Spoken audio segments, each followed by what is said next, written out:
Los primeros gurús. En la actualidad hablamos mucho acerca de los gurús. Ese término para un líder espiritual es ahora un sustantivo común.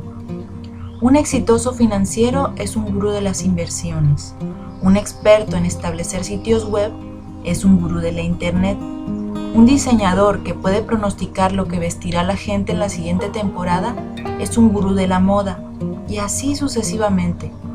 Las personas modernas y obsesionadas con la tecnología muestran particular agrado por la palabra, y es frecuente que los diccionarios de términos de cómputo la incluyan utilizando otro sustantivo metafórico.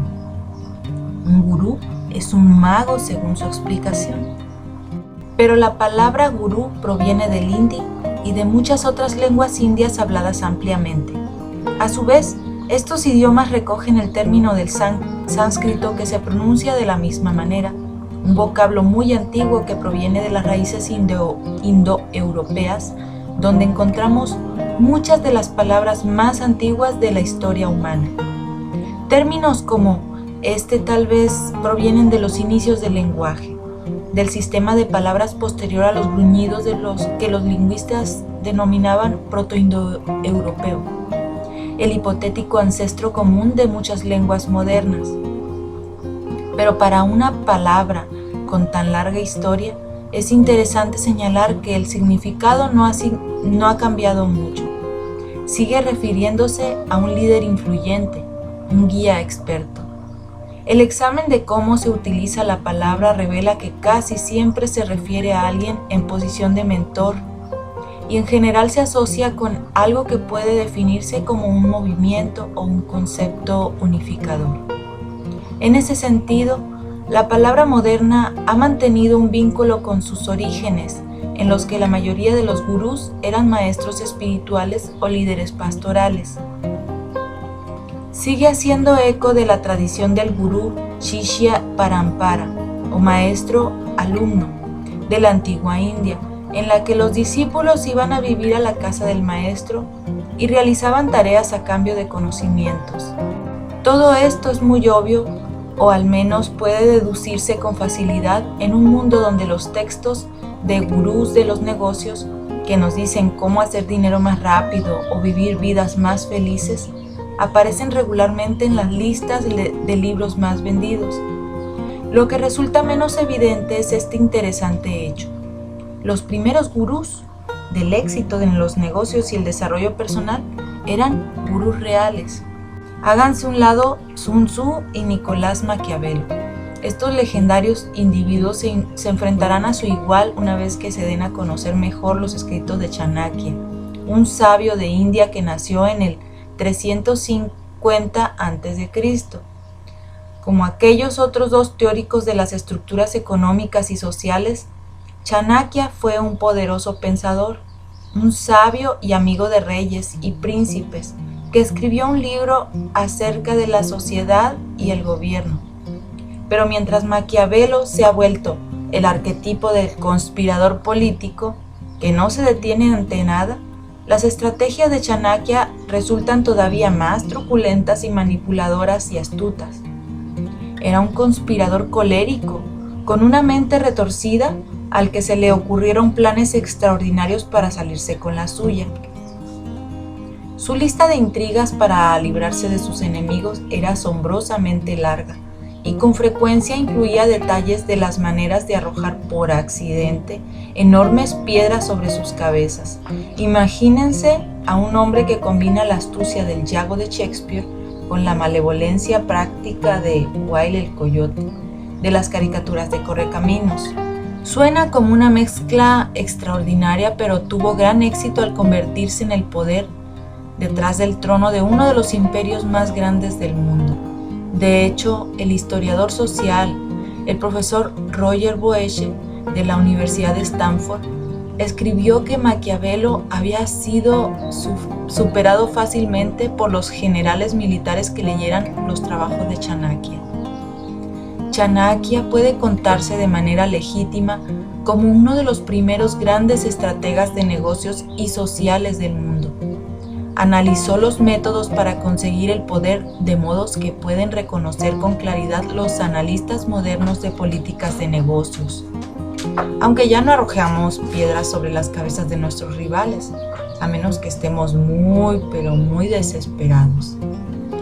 También ocupó largo tiempo para estudiar la estructura social y gran parte de su obra puede considerarse como el trabajo de un gurú pionero del management.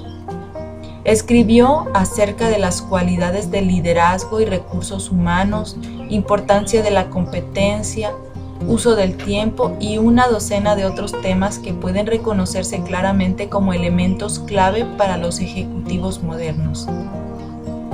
Pero él es solo un ejemplo de los muchos en este libro.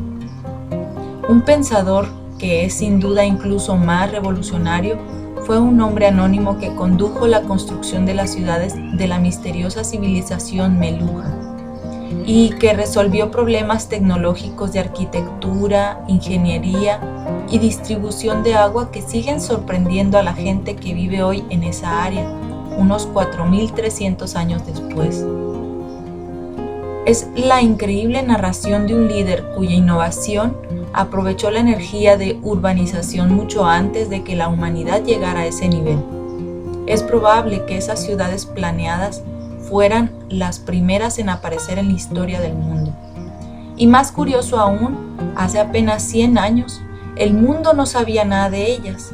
Incluso ahora se hacen nuevos descubrimientos con regularidad acerca de los habitantes de Meluja y su tierra. Pero de nuevo, tal vez la historia más asombrosa de todas sea la de Ashoka, quien hace más de 2000 años construyó una comunidad que anticipó gran cantidad de cosas que consideramos pertenecientes a la sociedad postindustrial. Formó un sistema de atención a la salud financiado con dinero de los contribuyentes para elevar el nivel general de capacidad física de su población. Era un apasionado ambientalista que cuidó los bosques e inició un fondo de recursos para el ambiente. Incluso creó un movimiento de defensa de los animales, pero antes de cualquiera de estas cosas, también mató a un número inimaginable de personas. Era un hombre complejo, como veremos más adelante. Hay otros pequeños detalles que podría sacar aquí para incitarlo a la lectura del resto del libro, pero ¿para qué perdemos tiempo? Este libro es bastante breve. Pronto se encontrará con algunos individuos sorprendentes y aprenderá de sus vidas y escritos. Sin embargo, hagamos de abogado del diablo por un momento. Estamos hablando de India. ¿Las ideas de ese país pueden servir como ejemplo para la gente actual? Las personas fuera de esa nación quizás sean escépticas. En general piensan que ese enorme país del sur de Asia es un lugar pobre, desorganizado y mal dirigido que lucha por alimentar a su población descontrolada. Aun si en estos tiempos logra algunas buenas cifras en cuanto a crecimiento económico, ¿qué puede enseñarle India al resto del mundo? Esta es una reacción natural, aunque puede resolverse con rapidez. Sí, India ha atravesado algunas dificultades, en particular en el último siglo, pero es importante recordar que durante gran parte de su historia fue una fuerza importante y dominante en el comercio internacional, con una sucesión de imperios militares y ricos. En el pasado reciente era una sociedad innovadora responsable de muchos primeros sitios en el mundo. De hecho, es indiscutible que la sociedad meluja es la mayor de todas las primeras conurbaciones humanas en cuanto a tamaño y desarrollo. India es el lugar donde los humanos aprendieron a escribir. El primer transporte con ruedas provino de India, al igual que los primeros hilados de algodón a escala masiva. India es el lugar donde se desarrollaron algunas de las herramientas fundamentales de las matemáticas, que posibilitaron la ciencia de la computación. Los emperadores indios y sus sabios desarrollaron métodos de gobierno que son modelo en las sociedades actuales. No obstante, poco se sabe de la historia india fuera del país en sí. lo cual es una gran pena dado que estas historias están llenas de asombrosos ejemplos de logro humano. Para dar solo una idea, tomemos la ciudad india de Vijayanagar, que floreció entre los siglos XIV y XVI en el sur del país. En la cúspide de su influencia era un enorme imperio que abarcaba todo el país. La principal ciudad tenía una circunferencia de 100 kilómetros y sus socios comerciales iban desde Europa hasta el Extremo Oriente. Fue célebre por sus escritores y artistas. Cuando su ejército fue por fin derrotado en una batalla en 1565, el único sobreviviente de la clase gobernante abandonó Vijayanagar con su tesoro cargado en el lomo de 550 elefantes. Eso sí que representaría para cualquier ejecutivo moderno un paracaídas de oro de gran tamaño.